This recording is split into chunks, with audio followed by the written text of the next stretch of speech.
ये दोस्तों कैसे हैं आप सब। आशा करता हूँ आप लोग बढ़िया हैं। आज है 19 दिसंबर 2022 और आज हम लोग सोच रहे हैं कि एक छोटा सा मतलब रिकैप का एक वीडियो बना दें जो जो फंडामेंटल राइट हो गया या कोई भी हमारे पॉलिटी का एक पॉइंट हो गया, जैसे डीपीएसपी हो गया, फंडामेंटल राइट हो गया, पंचायती राज हो गया, चाहे कोई भी एक पॉइंट हो, उसमें से एक पॉइंट का हम थोड़ा सा बस 5 मिनट का एक डिस्कशन करना चाह रहे हैं। तो दोस्तों हमारे संविधान में हमारा कुछ मूल अधिकार जो दिया हुआ है, जो हमारे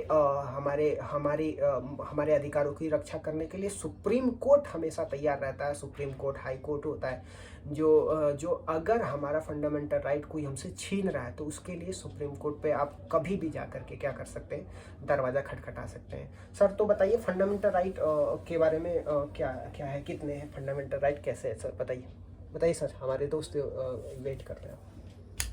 जी, फंडामेंटल राइट के बारे में भाई ने जिक्र छेड़ दिया है तो बिल्कुल फंडामेंटल राइट आपको बताया जाएगा बिल्कुल सिंपल ट्रिक के साथ। आप इसको याद भी कर सकते हैं। आप इसको 6 के अंदर इसको ले सकते हैं कि 6 पॉइंट के अंदर, क्योंकि राइट टू इक्वलिटी जो है उसमें 4 आते हैं, उसको आप ले सकते हैं। फिर right to freedom of religion है, उसको फिर आप 2 ले सकते हैं।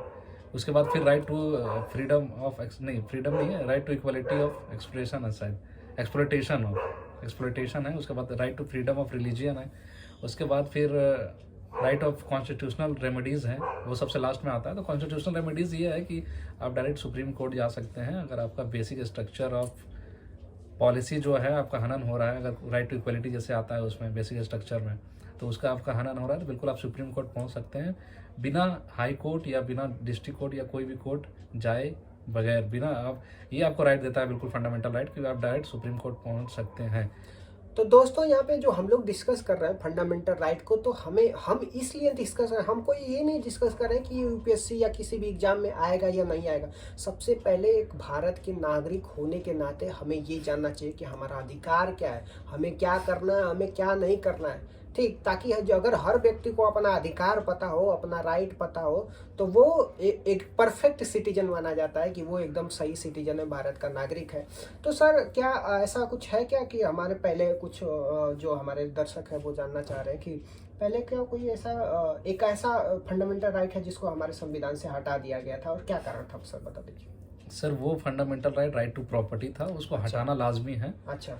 और उसको अभी लीगल राइट है या कॉन्स्टिट्यूशनल राइट उसको आप कह सकते हैं। अभी उसको हटा नहीं दिया कॉन्स्टिट्यूशन से, कॉन्स्टिट्यूशन में है। अच्छा। 300 आर्टिकल के अंदर वो आता है, उसको हटा गया था 44 अमेंडमेंट के तहत उसको हटाया गया था। उसको हटाने का कारण भी था क्योंकि अगर लैंड परचेज और सेल का बात आता है तो बिल्कुल वो राइट टू प्रॉपर्टीज देता है, तो कभी बाद में वो ये इशू कर सकता, सुख नोटिस जारी कर सकता था उस पर कि नहीं मेरा प्रॉपर्टी है, मेरा ये, तो वो हटा दिया गया है बिल्कुल। क्योंकि ये है यूनिवर्सल, आप डिक्लेरेशन पढ़े भी होंगे, उसमें भी आता है बिल्कुल राइट टू प्रॉपर्टी को हटा के। ये हटाया कॉन्स्टिट्यूशन से नहीं हटाया गया, बिल्कुल फंडामेंटल राइट से हटाया गया, नहीं तो फिर everyone goes to the supreme court directly for the property of related issues. वो फ्रीडम आपको देता है कि आप पहने कोई भी चीज़ आप पहन सकते, जैसे अभी बुरखा पे बात चल रही थी तो फंडामेंटल राइट उस पर भी आपका आ जाता है। खाने के ऊपर भी बहुत सारा बात चल रहा था कि बिल्कुल ये धर्म में ये अलाउड है, वो अलाउड है, तो बिल्कुल वो भी आपको इजाज़त देता है, तो वो भी फंडामेंटल राइट है। तो बिल्कुल ये धर्म के ऊपर बिल्कुल तो नहीं है, लेकिन धर्म से साथ साथ जो चलने वाला राइट है वो फंडामेंटल राइट जो आपको देता है बिल्कुल हमारा संविधान, ये आपको जानने का हक भी है। और हमारे दोस्त बिल्कुल बताएंगे आगे कि क्या फंडामेंटल राइट के जो चुनौतियाँ हैं वो क्या हैं। तो दोस्तों देखो, फंडामेंटल राइट में होता क्या है कि अगर हमारे पास कुछ फ्रीडम है तो उस फ्रीडम को हमें इस तरीके से यूज करना है ताकि हमारी फ्रीडम दूसरे के लिए परेशानी न बन जाए। ठीक दोस्तों, तो जो हमारा फ्रीडम है स्पीच का, एक्सप्रेशन का, असेंबली का, एसोसिएशन का, तो ये हम क्या कर सकते हैं, शांतिपूर्वक प्रोटेस्ट कर सकते हैं, लेकिन इस तरीके का प्रोटेस्ट नहीं कीजिए कि दूसरे को परेशानी हो जाए। अगर हमें शांतिपूर्वक क्या आर्टिकल्स 32 है, तो सर इसमें कैसे अगर किसी व्यक्ति का अगर फंडामेंटल उल्लंघन होता है तो क्या कर सकता है, अगर मान लीजिए कैसे जा सकता है, क्या जरूरी है कि सुप्रीम कोर्ट ही जाए, या फिर ऐसा भी हो सकता है प्रोविजन है कि हम डायरेक्ट मतलब हाई कोर्ट हो के जाएं, या ऐसा क्या है सर, बता दीजिए। सर जो आर्टिकल 32 है राइट टू कॉन्स्टिट्यूशनल रेमेडीज है जो इसको बोला जाता है, इसको heart and soul of the constitution भी बोला जाता है इसको, आर्टिकल 32 को। तो ये आपको पावर देता है कि you can directly go to the supreme court for your any problem related to the fundamental right. तो और इसमें सर इसमें कई तो पार्ट में डिवाइड होगा, जैसे हिवियस कार्वस हो गया, मैंडेमस हो जाएगा, प्रोहिबिशन हो जाएगा, सटेरियो हो गया, क्यू वारंटे हो गया। तो सर हमारे अगर दोस्त जानना चाहें कि सर ये क्या है habeas corpus, mandamus and prohibition and certiorari and quo warranto, तो इसके बारे में सर क्या कहना चाहें? सर ये तो लंबा टॉपिक है क्योंकि इसमें 5 आ जाते हैं। हैवेस कॉर्पस है, उसका मैंडेमस है, और क्यू वारंटो है, क्यू वारंटो है, सर्सिरियो है एंड प्रोहिबिशन एंड प्रोहिबिशन है। तो इसमें 5 आ जाते हैं। हैवेस कॉर्पस में ये है कि आपको कोई भी जैसे अरेस्ट करता है तो 24 आवर के अंदर उसको देना है एक्सप्लेनेशन, आपको उससे ज़्यादा अरेस्ट नहीं कर सकते हैं क्योंकि तो ये हो जाता है हैवेस कॉर्पस। आपको सिंपल वे में बताएं कि आपको कोई भी अरेस्ट करता है तो बिल्कुल आप हैवेस कॉर्पस आप फाइल कर सकते हैं। जी। क्यू वारंटो उसी तरह है, और फिर सर्सिरियो है, प्रोहिबिशन है, तो बहुत सारे हैं। और बाकी नेक्स्ट सर एक चीज है जो कल्चरल एंड एजुकेशनल राइट है, जो हमारे आर्टिकल्स 29 और 30 में दिया है। तो इसमें दिया जाता है कि हर व्यक्ति को अपना क्या लैंग्वेज हो गया, स्क्रिप्ट हो गया, कल्चर को, चाहे वो माइनॉरिटी हो, उनको प्रोटेक्ट करने का अपना क्या है राइट होता है। और इसमें राइट टू माइनॉरिटी के अधिकार को भी मतलब कि डिस्क्राइब किया गया है। तो सर क्या है इसमें थोड़ा बता दीजिए तो दोस्तों को। Sir right to constitutional remedies आप पूछ रहे हैं? नहीं, right to educational, cultural and educational cultural and education right आप पूछ रहे हैं। तो माइनॉरिटी को एजुकेशन राइट ये मेंशन नहीं है कॉन्स्टिट्यूशन में। ये आर्टिकल है कल्चरल राइट के ऊपर, तो बिल्कुल कल्चरल राइट है किसी का भी। अगर कोई भी स्कूल में जैसे कोई कहना चाहता है कि एजुकेशन पर्पस से हम स्कूल खोलना चाहेंगे किसी धर्म से रिलेटेड, तो वो अलाउड है, ऐसा नहीं है कि अलाउड नहीं है। लेकिन ये है कि डिस्क्रिमिनेशन कोई भी कल्चरल के तौर पर वो नहीं हो सकता है। जी। तो सर राइट टू इक्वालिटी में सर एक बार ये हमारे दोस्तों को बता दीजिए, क्योंकि जो हमारे संविधान में 6 आर्टिकल्स 6 फंडामेंटल राइट दिए हैं। राइट टू इक्वालिटी हो गया, राइट टू फ्रीडम हो गया, राइट अगेंस्ट द एक्सप्लॉइटेशन हो गया, राइट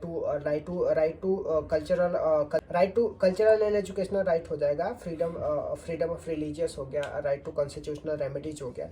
तो सर इसमें राइट टू इक्वालिटी में सर कहाँ से आर्टिकल्स आते हैं, मतलब कहाँ से कहाँ तक होते हैं, और किस टाइप का इक्वालिटी की बात की जाती है sir? Sir right to equality में बेसिकली 4 आर्टिकल होते हैं। जी सर। एक तो 14, 15, 16, 17, 18। जी सर।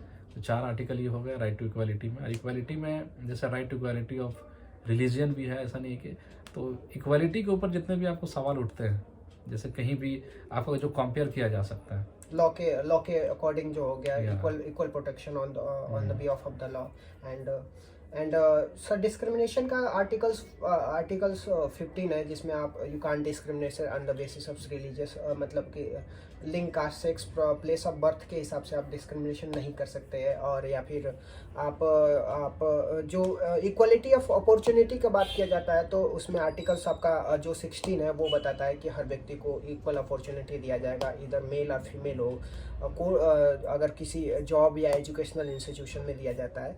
और अगर एबोल्यूशन ऑफ अनटचेबिलिटी की बात किया जाता है, तो that has been given in article 17 for the untouchability से रिलेटेड, कि आप अनटचेबिलिटी को पूरी तरह से हम लोग क्या कर सकते हैं, एबोल्यूशन कर सकते हैं। और एबोल्यूशन ऑफ टाइटल को भी जो आर्टिकल्स 18 में दिया जाता है, एक्सेप्ट जो मिलिट्री में जो टाइटल्स दिए जाते हैं उनको छोड़ करके। और ये जो हमारे 14 से लेकर के 18 तक है, राइट टू इक्वलिटी पे है, जिसमें आपको इक्वलिटी बिफोर द लॉ या equal protection of the law हो जाएगा। और फिर इसके बाद हो गया प्रोहिबिशन ऑफ डिस्क्रिमिनेशन हो जाएगा, जो आर्टिकल 15 में। एंड 16 में क्या है, equality of equal opportunity in the matter of education and job.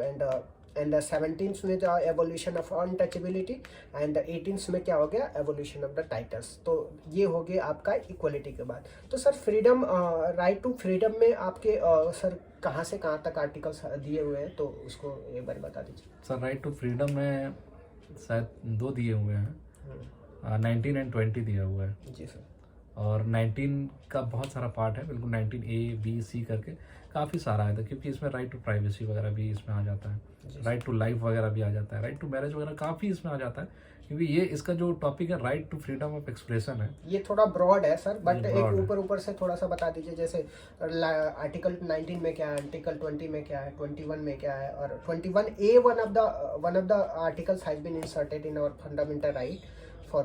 Article 21 तो एजुकेशन से रिलेटेड है, बिल्कुल वो फंडामेंटल राइट एलिमेंट्री एजुकेशन की बात किया जाता है, एलिमेंट्री एजुकेशन के लिए लाया गया, because of the student who are living in the rural areas, basically उसके लिए है, क्योंकि अगर 0 से 14 ईयर तक आपको फ्री एजुकेशन मिलता है सरकार की तरफ से, और ये आपका राइट है लेना, ये सरकार की तरफ से तो आपको मिल ही रहा है, तो ये आपका राइट, बिल्कुल आप हक से ले सकते हैं इसको।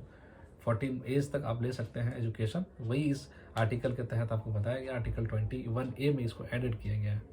आर्टिकल 23 एंड 24 के बारे में क्या है? तो वही आर्टिकल 23 राइट अगेंस्ट एक्सप्लॉइटेशन है। तो एक्सप्लॉइटेशन मीन्स कोई आपको अगर फंडामेंटल राइट का कोई हनन कर रहा है इनडायरेक्टली, जबरदस्ती आपको फोर्स लेबर करवा रहा है या फोर्स फिर लेबर मारपीट में करवा कुछ रहा है, काम मारपीट करवा करवा रहा है, रहा है, या आपका कोई सहारिक या कोई आपसे कोई जैसे बेगर का काम करवाता है, बहुत सारे ये जो देखने को मिलता है साउथ इंडिया या नॉर्थ इंडिया में भी। तो ये बिल्कुल राइट एक्सप्लॉइटेशन मीन्स क्योंकि आपको वो जबरदस्ती काम करवा रहा है जो इलीगल है बिल्कुल, तो वो आपका राइट के अगेंस्ट है। ट्रैफिकिंग करा रहा है, ह्यूमन बीइंग का ट्रैफिकिंग रहा करा रहा है, फोर्स लेबर करा रहा है, तो इस टाइप की चीजें हमारे संविधान में दिया गया है कि ये सब चीजें क्या है, प्रोहिबिशन है। ठीक, आर्टिकल सर 24 में दिया गया है कि जो हमारा जो भी एम्प्लॉयमेंट है, जो बच्चों का एम्प्लॉयमेंट है सर, बच्चों का एज कितना ग्रुप से आता है, जिसमें जो बोला गया है कि prohibition of employment in the factory, जो आर्टिकल 24 में दिया है, सॉरी 24 में दिया हुआ है सर, बिलो 18 ईयर जी इज प्रोहिबिटेड, मतलब ये खत्म है। 18 वर्ष से कम के बच्चों को फैक्ट्री में काम करना अलाउडेड नहीं है। बट इन सर्टेन केसेस ये अलाउड भी है, अगर वो पेरेंट के साथ अगर काम कर रहा है कोई भी, मतलब जैसे उसका हाथ बटा रहा है। अच्छा। इन द केस ऑफ नहीं कि वो बिल्कुल लेबर का काम कर रहा है, वो हाथ बटाने का काम कर रहा है, वो फैमिली बिजनेस में अच्छा, दुकान में या फिर कुछ ऐसा जो फैमिली बिजनेस है, थोड़ा बहुत हाथ बटा सकता है, वो भी वो part time, it's not a mandatory that कि वो कंपलसरी मतलब 7 आवर या 8 आवर कंटिन्यूअस काम कर रहा है। It's a duration of 1 hour 2 hour, just he is giving time to his father's incomes और his father's mother's incomes. These are the articles for the fundamental right, and 6 fundamental right has been given in our constitution, and these are the most important fundamental right for the overview. I'm not discussing about the whole related to UPSC. I'm just like if someone is the citizen of India, they should know about that, what is the our fundamental right. इस तरीके से कि कोई भी व्यक्ति ये पता होना चाहिए कि उसका फंडामेंटल राइट क्या है। ये हमारा बेसिक, हमें भारत के नागरिक होने के तहत जानना चाहिए दोस्तों। ठीक, तो सर बताइए, तो अब क्या आर्टिकल 226 के बारे में क्या बताया जाता है, और आर्टिकल 32 के बारे में क्या? The constitutional remedies related, if someone want to take the, if किसी का फंडामेंटल राइट उल्लंघन हो रहा है, तब वो डायरेक्टली सुप्रीम कोर्ट के अलावा हाई कोर्ट में भी जा सकता है, जो आर्टिकल 226 में दिया है, और आर्टिकल 32 में सुप्रीम कोर्ट डायरेक्टली हम जा ही सकते हैं। जो 5 क्या दिया है, 5 आपका रिट्स पिटिशन जो दिए है हमारे सर, डायरेक्ट ना। ओके सर बताइए और कुछ जो छूट रहा है। All about the fundamental right now. Sir आज के लिए इतना ही करें कि अभी मुझे लग रहा है सेशन का टाइम हो गया। Okay friends, just like, subscribes and keep loving, keep subscribing us दोस्तों। और हम लोग थोड़े बिगिनर है, थोड़ी सी एडिटिंग हमें कुछ नहीं आती है करने, तो थोड़े उसके लिए माफ़ कीजिएगा, और आशा करता हूँ आप लोग पसंद करेंगे। जय हिंद।